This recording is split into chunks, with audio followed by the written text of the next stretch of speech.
Колокольчики звенели в такт музыки, воздух был пропитан ароматом белых роз. В зале сияли улыбки, гости шептались. Какая пара, словно из фильма. Но под фатой Катерины не было счастья. Белое платье казалось оковами, а слова священника — приговором. Жених Роман, богатый и холодный, смотрел на нее без тепла. Она знала, его любовь — сделка, а не чувство. Для ее родителей это был брак ради выгоды. Для нее — ловушка. «Согласна ли ты?» — произнес священник. Катя подняла глаза и поняла, что не может. «Простите», — выдохнула она.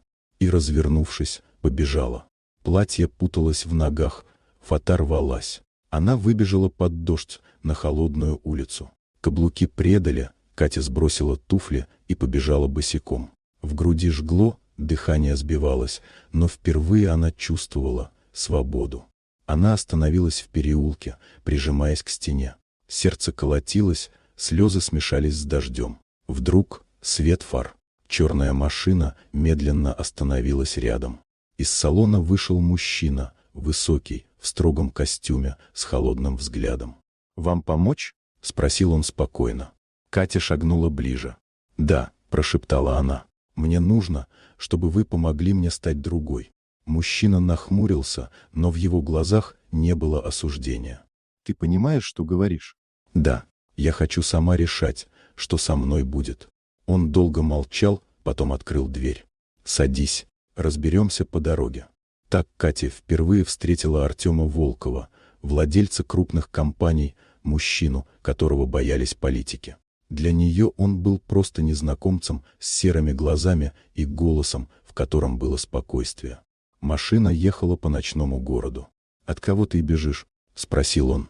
«От жизни, которую выбрали за меня», — ответила она. Он усмехнулся. «Думаешь, побег решит все?» «Нет», — твердо сказала Катя. «Но это мой первый шаг». Они приехали в его дом, просторный, холодный, без следов чужой жизни. «Переоденься», — сказал Артем, протягивая ей плед. «Начнем с того, что ты согреешься». Горячий душ смыл с нее панику и страх. Когда она вышла, он ждал ее с бокалом виски. «Ты не похожа на испуганную», — сказал он тихо. «В тебе есть стержень. Я просто устала быть чужой куклой». Между ними повисла тишина. Катя подошла ближе. «Почему вы помогаете мне?»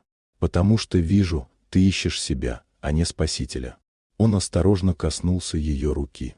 «Все, что будет дальше, только твой выбор». Этой ночью не было страсти, была тишина, искренность и новая жизнь.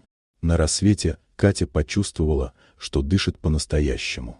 Прошли дни. Она осталась у Артема. Он не удерживал ее, но и не отпускал. Вместо обещаний — поддержка, вместо контроля — свобода.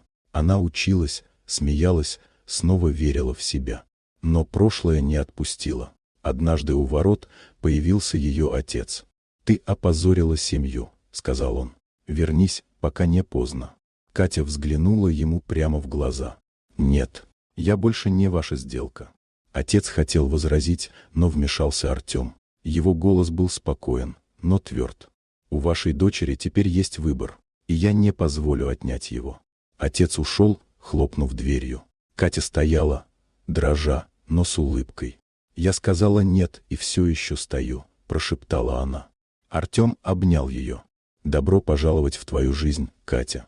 Она впервые поверила, побег был не концом, а началом.